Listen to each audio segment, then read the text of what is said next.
ओम नमः शिवाय, हर हर महादेव, जय महाकाल। हम आपके लिए भगवान शिव से हमेशा आग्रह करते हैं कि आपका जीवन सुखमय हो और आपकी इच्छा मनोकामना पूर्ण हो। आज का यह दीपक प्रज्वलित का उपाय आप करके अपने जीवन की सारी दिक्कतों को आसानी से समाप्त कर सकते हैं। यह उपाय क्यों इतना ज्यादा खास है, आपको अच्छी तरीके से बता देते हैं। यह एकमात्र उपाय करने से आपकी सोई हुई किस्मत जाग जाएगी और आपके घर में माता लक्ष्मी का वास हो जाएगा। यह उपाय इतना ज्यादा खास है, कई माताएं बहनें अपने घर की धन से जुड़ी समस्या को समाप्त करने के लिए करती हैं। तो आप भी यह उपाय करके आप अपने घर की सारी दिक्कतें, सारी परेशानियों को आसानी से समाप्त कर सकते हैं। यह दीपक प्रज्वलित का बहुत ही विशेष उपाय है। यह उपाय आप किसी भी दिन शाम में कर सकती हैं। तो आपको यह उपाय कैसे करना है, कहाँ करना है, इसकी सही विधि क्या है, हम आपको अच्छी तरीके से बताएंगे और समझाएंगे भी। तो इस वीडियो को आप बेहद ध्यान से देखें और पूरा देखें। बताने से पहले आपको बता दें, अगर आप भोलेनाथ के सच्चे भक्त हो तो इस वीडियो को जरूर लाइक कर दें और चैनल को सब्सक्राइब करके बेल आइकन दबा लें। आपको इस उपाय के लिए सबसे पहले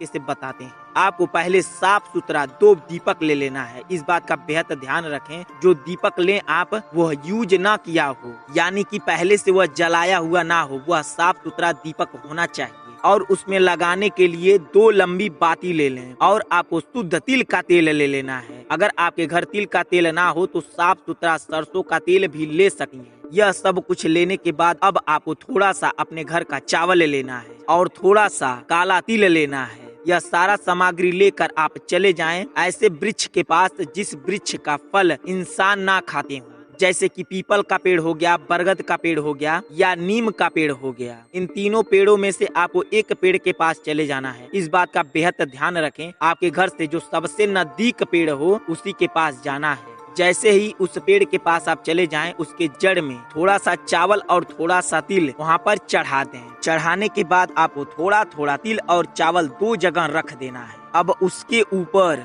दोनों दिया रख देना है। जहाँ 2 जगह तिल और चावल गिरा हुआ है उसके ऊपर दोनों दिया बराबर से रख देना है। अब आपको उसमें बाती लगा देनी है। बाती लगाने के बाद आपको जो तेल लेकर गई हैं, चाहे सरसों का चाहे तिल का, उसमें थोड़ा थोड़ा डालकर 3 बार आपको एक मंत्र जपना है। वह कौन सा मंत्र है, आप बेहद ध्यान दें। ओम सर्पकुंडेश्वर नमः, ओम सर्पकुंडेश्वर नमः, ओम सर्पकुंडेश्वर नमः। 3 बार आपको यह मंत्र बोलकर दोनों दिए को जला देना है। अब आपको थोड़ा सा तिल और चावल एक दिए पर उसके गोल गोलाई में उस तिल और चावल को गिरा दें। गिराने के बाद जिस दिए पे आप गोल गोल गिराई हैं उस दिए को वहीं रहने दें और जिस दिए पे आप नहीं गिराई हैं उस दिए को ले लें। उस दिए को लाकर अपने घर के मेन दरवाजे पर, इस बात का बेहद ध्यान रखें, जब दिया लाएं तो रास्ते में बुतना नहीं चाहिए और लाकर अपने घर के मेन दरवाजे के उत्तर साइड आपको उस दिए को रख देना है। और इस बात का बेहद ध्यान रखें, जो दिए की बाती है वो आपके घर के तरफ होनी चाहिए, वो दिए की बाती घर के बाहर तरफ नहीं होनी चाहिए। इतना करने से आपका यह पहला उपाय पूर्ण होगा। अगर यह उपाय आप विधि पूर्वक कर लेंगे तो आपके घर से अगर धन से जुड़ी कोई भी समस्या है, कोई भी दिक्कत है, वह शीघ्र ही और जल्दी ही समाप्त हो जाएगी। अब आपको बताते हैं दूसरे उपाय के बारे में। यह 2 दीपक का उपाय कोई भी व्यक्ति कर लेता है तो उसके जीवन से कोई भी बाधाएं आ रही हैं, कोई भी मनोकामना आपकी पूर्ण नहीं हो रही है, यह उपाय करने के बाद आपकी मनोकामना शीघ्र ही पूर्ण होगी और अवश्य ही पूर्ण होगा। इस उपाय मात्र से आपके घर में अगर बहुत ज्यादा कलेश चलता हो, बात बात पे झगड़े हो जाते हैं या कोई भी आप काम करने जाते हैं वह काम सफल ही नहीं होता है, लाख कोशिश करने के बाद आपकी इच्छा मनोकामना पूरी नहीं होती है, तो आप यह उपाय जरूर करें। गुरुजी ने बताया है, इस उपाय को कोई भी व्यक्ति अगर विधि पूर्वक कर लेता है तो उसके जीवन से कई सारी समस्याएं आसानी से टल जाती हैं। यह 2 दीपक का उपाय गुरुजी अपनी कई सारी कथाओं में बता चुके हैं। गुरुजी ने यह भी बताए हैं, अगर कोई भी व्यक्ति अपने सच्चे मन से यह उपाय पूर्ण करता है तो उसके घर से कोई भी समस्या हो, कोई भी दिक्कत हो, आसानी से खत्म हो जाती है। चाहे उसके घर में धन से जुड़ी समस्या हो, उसके घर में धन बिल्कुल आ ही नहीं रहा हो, या उसके घर में बहुत ज्यादा कलेश चलता हो, बात बात पर झगड़े हो जाते हों, या उसके घर में अनेकों प्रकार की समस्याएं उत्पन्न हो जाती हों, या अगर आपके घर में कोई हानिकारक शक्ति का वास है और आपको पता ही ना हो, तो भी इन सारी समस्याओं से आप छुटकारा पा सकते हैं सिर्फ इस एकमात्र उपाय से। इस उपाय को तो कई माताएं, बहनें और भाई बंधु धन से जुड़ी समस्या को समाप्त करने के लिए करते हैं। अगर आपके घर में कोई भी समस्या चल रही हो तो यह उपाय जरूर करके देखें। तो गुरुजी इस उपाय को कैसे करने के लिए बताए हैं और इस उपाय में क्या क्या सामग्री लगती है आपको विधि पूर्वक अच्छे तरीके से बताएंगे। तो आप इस वीडियो को बेहद विस्तार से देखें और पूरा देखें, ताकि आपको यह उपाय करते वक्त आपसे कोई भी दिक्कत और गलती ना हो। तो आपको यह उपाय कैसे करना है, चलिए आपको बताते हैं। आपको सबसे पहले थोड़ा सा काला तिल ले लेना है और साफ सुथरा तिल का तेल ले लेना है। इन दोनों सामग्रियों के साथ साथ आपको एक मिट्टी का दिया लेना है और आपको एक बाती ले लेनी है। इन सारी सामग्रियों को लेकर आप माता तुलसी जी के पास चले जाएं। अगर आपके घर में माता तुलसी जी ना हो तो उसके लिए भी हम आपको बताएंगे कि आप यह उपाय कहाँ करेंगे और उसको कैसे करेंगे। तो इसलिए इस वीडियो को बेहद ध्यान से देखें और पूरा देखें। जब आप माता तुलसी जी के पास चले जाएं तो सबसे पहले आपको क्या करना है, सबसे पहले आपको काला तिल थोड़ा सा माता तुलसी जी के जड़ में डाल दें। तिल डालने के बाद आपको हाथ जोड़कर आंख बंद करके माता जी से आपको अपनी सारी दिक्कतें बता देनी है। अगर आपको कोई दिक्कत है तो उनको बता देनी है। अगर आपकी कोई इच्छा मनोकामना है तो उनको बता देनी है। अगर आपका कोई काम अटका पड़ा हो तो भी उनको बता देनी है। अब आपको 2 दाना तिल लेना है और ऐसी जगह रखना है जहां आप दीपक रख सकें। 2 दाना तिल का रखने के बाद उसके ऊपर ही दीपक रखना है। इस बात का बेहद ध्यान रखें। तिल का 2 दाना आप रख दें, उसके ऊपर दीपक रख दें। उसके बाद उस दिए में तिल का तेल डालें। अब जो आपके पास बाती बची है वो उस बाती को लेकर माता तुलसी जी के जड़ को अच्छी तरीके से उसमें छुआ दें। छुआने के बाद वह बाती